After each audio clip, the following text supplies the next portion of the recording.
Quelle est la différence entre un shit-test et un red flag? La différence entre un shit-test et un red flag, c'est que un shit-test, c'est le comportement d'une femme au début de la relation. Au début de la relation, pour juger si vous êtes l'homme alpha qu'elle recherche, si vous êtes l'homme masculin qu'elle recherche, si vous êtes l'homme à caractère qu'elle recherche. En tout cas, c'est pour s'assurer qu'elle a fait le bon choix, que vous êtes le partenaire idéal. C'est pourquoi les femmes font des shit-tests.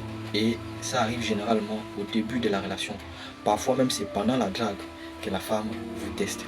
Et quand une femme vous teste, c'est que généralement elle est intéressée par vous.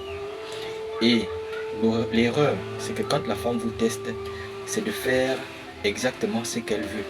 Il ne faut pas faire ce qu'elle veut parce que la femme ne sait même pas ce qu'elle veut. Il faut faire toujours le contraire de ce qu'elle veut. Un exemple de shit-test. Quand vous avez l'habitude de parler avec elle, vous écrivez tous les jours, matin, midi et soir. Et tout d'un coup, vous remarquez qu'elle garde le silence. Pourtant, elle a vu votre message, mais elle prend du temps à vous répondre. C'est un shit-test. Simplement, elle veut juger votre patience. Elle veut voir si vous allez la harceler des messages. En tout cas, quand elle veut voir ça, c'est qu'elle veut voir si vous êtes un homme faible.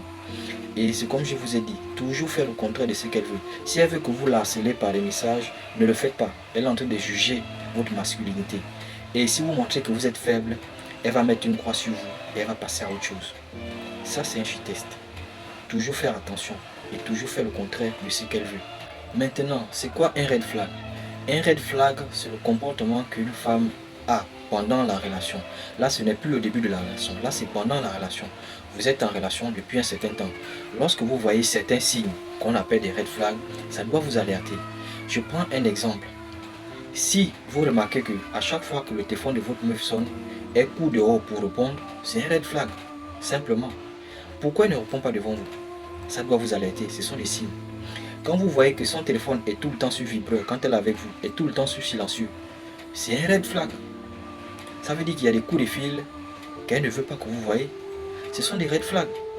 Quand vous voyez qu'une femme sort, elle rentre tard dans la nuit, parfois vous ne savez pas d'où elle revient, ou parfois quand vous voyez ses fréquentations, ce sont des red flags. Parce qu'on dit souvent, qui s'assemble se ressemble. Maintenant, si elle fréquente des mauvaises personnes, des filles qui ont 3, 4, 5 gars, c'est des red flags, qui s'assemblent se ressemblent. Donc, les red flags généralement sont pendant la relation que la femme a les red flags. Ce n'est pas au début. Au début, c'est les shit-tests. Et même pendant la relation, il y aura encore des shit-tests. Mais vous devez faire la différence entre les red flags et les shit-tests. Les shit-tests, je répète, les shit-tests, c'est pour voir si vous êtes un homme alpha. Maintenant, les red flags, c'est généralement quand vous avez fait le mauvais choix de la partenaire. C'est là où les red flags apparaissent. À vous d'ouvrir les yeux.